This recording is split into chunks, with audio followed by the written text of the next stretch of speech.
One of the things that separates the achiever from the non-achiever is the ability to see the big picture. Want to learn how? Stay tuned.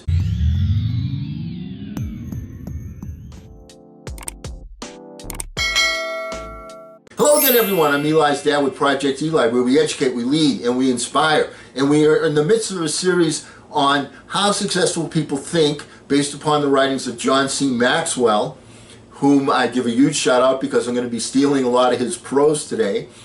And of course, adding my 2 cents as well. But so let's get right to big picture thinking, because it can benefit any person in any profession. Big picture thinking brings wholeness and maturity to a person's thinking. It brings perspective. It's like making the frame of a picture bigger, and in the process expanding not only what you can see, but what you're able to do. When you spend time with big picture thinkers, here's what you're going to find that they have in common. So listen carefully. These are some of the traits. See if you can embrace these and make them part of your repertoire. First thing is, big picture thinkers are always learning continuously. They're never satisfied with what they already know. They're always visiting new places, reading new books, going to new meetings, learning new skills. And because of that, here's what the result is they get. They're able to connect the unconnected. Let me give you an example. Let me tell you a quick story about me. I'm one of my favorite subjects. One of the things that I really love is a crawfish boil. And there's this one place that does an outstanding job of that. Last year, pandemic-wise, there was no crawfish boil. I'm ready for some crawfish, all right? And the season is just about upon us because crawfish are seasonal. Now, this place that I like to go to is like 60 miles away. It's not a hop, skip, and a jump. It's something I have to plan to do. They have a newsletter. Every month I get through it. I'm deleting their email month after month after month. Now we're in the season. I'm keeping my eyes peeled because I want to see when they're serving the crawfish. They only do it a couple days a week, and they let you know when they're doing it. So you have to be ready to rock and roll. So what has all that got to do with big picture thinking? As you look at your daily schedule, do you red flag any event that's likely to be a learning experience? Because being a thinker, like being a good eater, is an intentional act. You don't become one by accident. Be especially prepared for when you're with conferences or meetings or personal interactions that can be a worthwhile experience.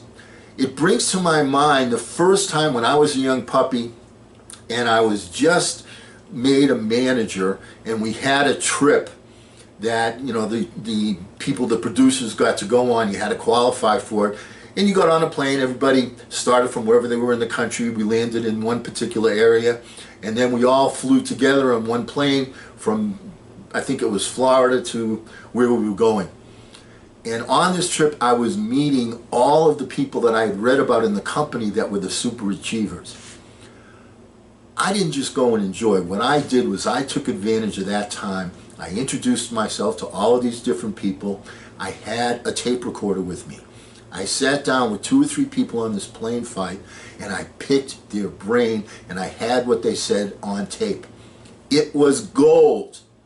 As the guy says on Seinfeld, it's gold, Jerry, it's gold.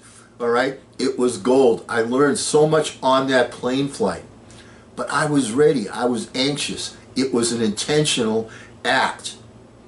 So when you find yourself about to be in that position, red flag that time and set aside some way to capture the wisdom of the people that are around you. It doesn't happen by accident.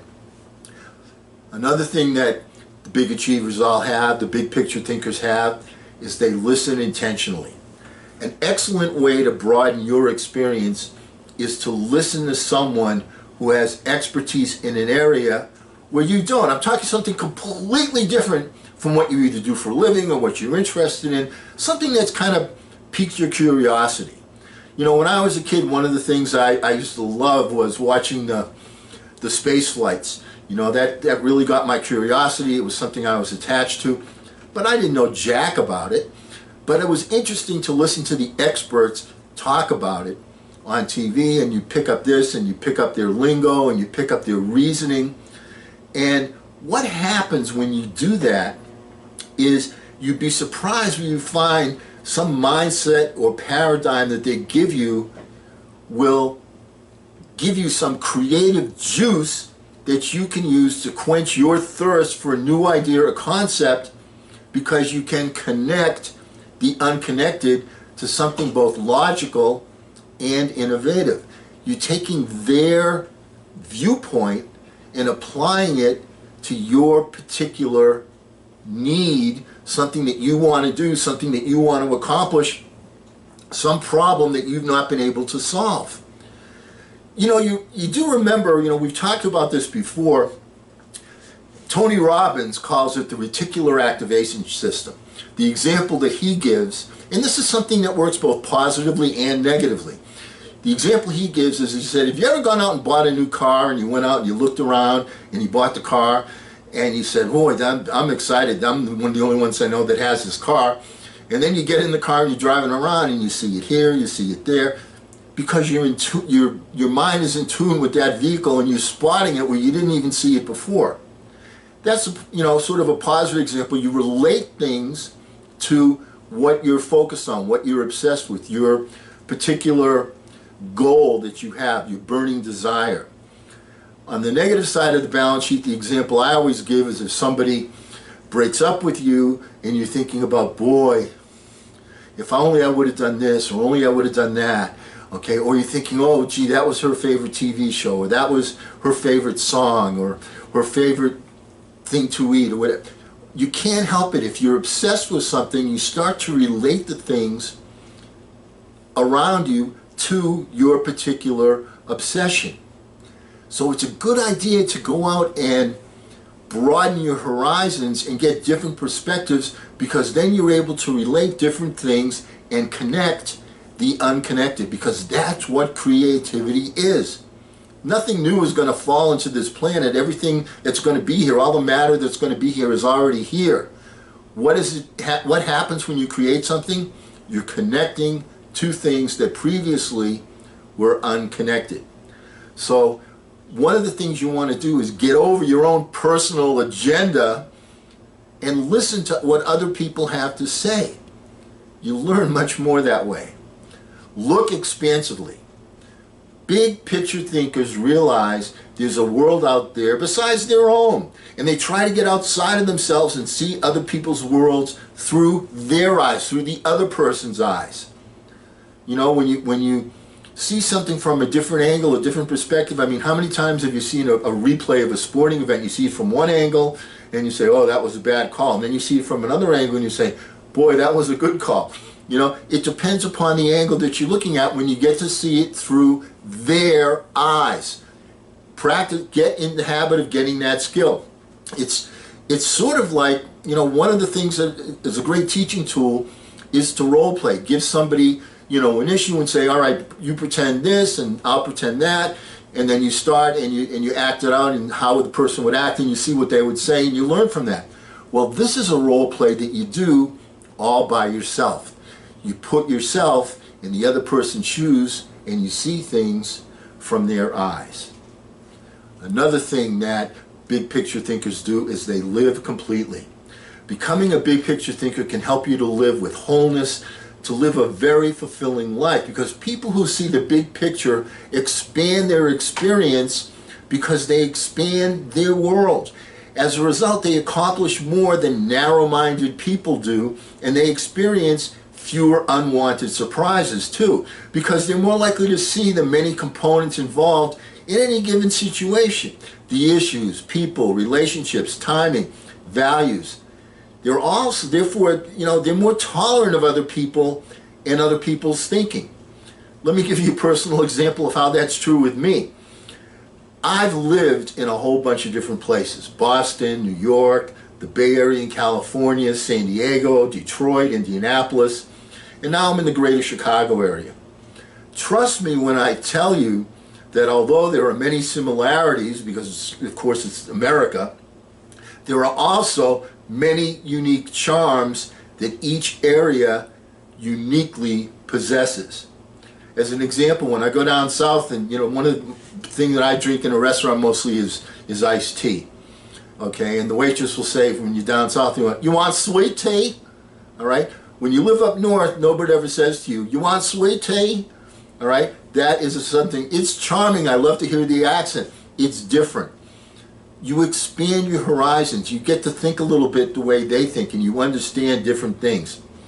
I submit that my horizons have been significantly broadened with every move.